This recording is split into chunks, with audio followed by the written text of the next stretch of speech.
बर्तमान सारा भारत में गोटे नारा उठुची किभली महिला को सुरक्षा दी जापर कारण जदि देखा कलिकतार जड़े डाक्तरी छात्री को जो भाव अमानुषिक भाव हत्या करागला एवं तार प्रतिवाद आज सारा देश में स्वर उत्तोलन कर पूर्वर देखा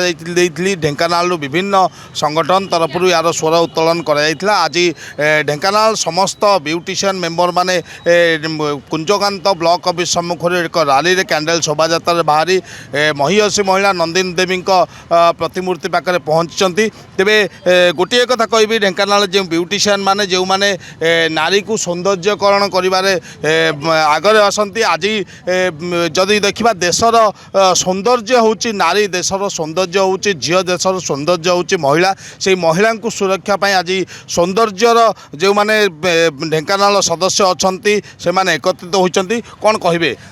किभली न्याय चाहूचंती ये घटना रे आपण हमको न्याय मिलवा दरकार मतलब जदि देखा सारा भारत वर्ष रे आज गोटे नारा उठुची महिला को सुरक्षा तेबे केते दिन पर्यंत महिला एति असुरक्षित रहिबे एवं किभली सुरक्षार आवश्यक चाहूचंती कहबी कि जदि गोटे एजुकेटेड गोटे शिक्षित गोटे डाक्तर उपरे ए प्रकार अन्याय होची साधारण जनता केमिति बंचिबे केमिति से माने तांकर जीवन कटेबे तेणु आमे चाहूचु कि न्याय दिया जाऊ आज आज यही झीटी उपर गोटे साधारण निरीह झीटी से तार पाठ पढ़ी ता बापा आज पर्यंत भी न्याय पाइले तेणु आम चाहूँ जे ताको जस्टिस मिलू तेणु आमको जस्टिस दरकार निहाती भावे केवल से गोटे नारा समस्त सारा भारत वर्ष में किभली जो महिला को जो डाक्तरी छात्र को हत्या कराई जस्टिस मिल जदि देखा बर्तमान सबु क्षेत्र में महिला माने असुरक्षित जेते आईन आसिले लोकों ऊपर तार कौन प्रभाव पड़नी तेरे किभली कड़ा आईन दरकार जहाँ द्वारा लोक मैंने डरवे महिला किसी आक्रमण करने आम समस्ते आम ढेंकानावासी ओडिशावासी समस्ते जदि आम एकत्रित हवा ये जो नारी निर्यातनार रोकी पारिबा आमर जो पुरुष मानकर जो सबु पुरुष माने भी समान नुहे से माने जो मद पीकरी जो यही भली बर्बर कांड करुचंती से मानकु जदि आम समस्ते मिसी आंदोलन करबा ताहले एही काम रे आम सक्सेस हवा नारी माने आउ झियो माने आमर पाठ पढुचंती जो माने समस्त को आम सुरक्षा दे परिबा सबु माने आमर एही ओडिशावासी आउ ढेंकानावासी को आज आह्वान करुची ए जो निर्भया कांड होता एमती झील मान बहुत माने प्रकार 3, 4, 5 सब माने आ भीतर भी रही जाउछंती बहुत झील से माने निहाती भाबे जदि देखा केवल जन को धरा जाइछि एवं सबु दोष तांको ऊपर दिया जाउछि किंतु से एकला नहंती तांको सहित आहुरी बहुत जन अछंती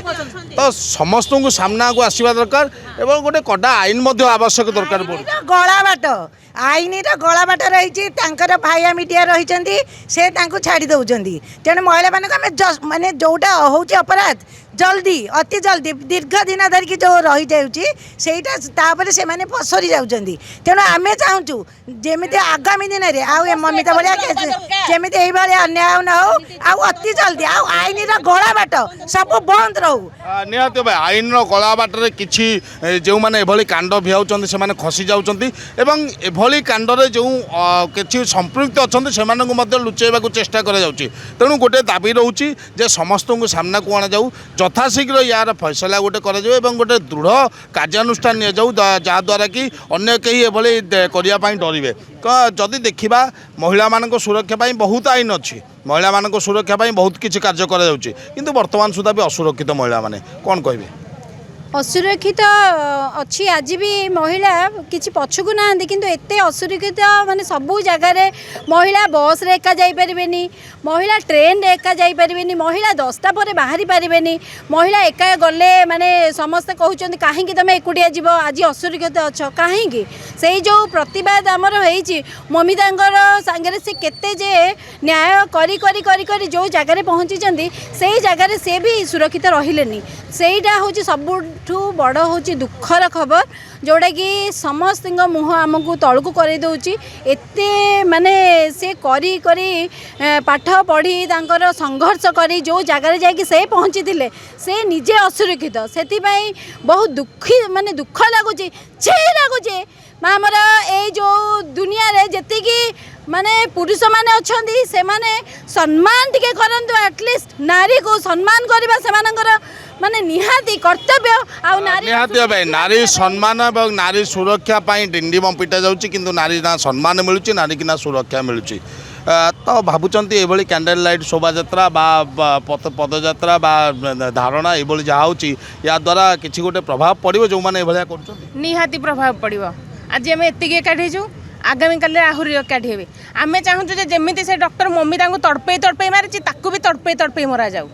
ନିହାତି ଭାବେ ଯଦି ଦେଖିବା ଯାହା ପୁରୁଣା ଗୋଟେ କଥା ଥିଲା ଇଟାର ଜବାବ ପଥରରେ ଦିଆଯିବ ଟେକାର ଜବାବ ପଥରରେ ଦିଆଯିବ ଏବଂ ଆଜି ଯାହା ଆମେ ସ୍ୱର ଦେଖୁଥିଲେ ସ୍ୱର ଉତ୍ତୋଳନ ଯାହା ଉଠୁଛି ଯିଏ ଏଭଳି କାଣ୍ଡ କରିଛି ତାକୁ ସେଇଭଳିଆ ଗୋଟେ ସଜା ହେବା ଦରକାର ଯିଏ ଏଭଳି କାଣ୍ଡ କରିବାକୁ ଚିନ୍ତା କରୁଛି ତା ପାଇଁ ସେଭଳି ଗୋଟିଏ କାର୍ଯ୍ୟାନୁଷ୍ଠାନ ହେବା ଦରକାର ତାକି ପରବର୍ତ୍ତୀ ମୁହୂର୍ତ୍ତରେ ଏଭଳି କାମ କରିବାକୁ ଯେଉଁମାନେ ଚିନ୍ତା ପ୍ରକଟ କରିବେ ସେମାନେ କମ୍ ସେ କମ୍ ଏହି କାର୍ଯ୍ୟାନୁଷ୍ଠାନ ଉଦାହରଣ ନେଇଯିବେ ମନରେ ଏବଂ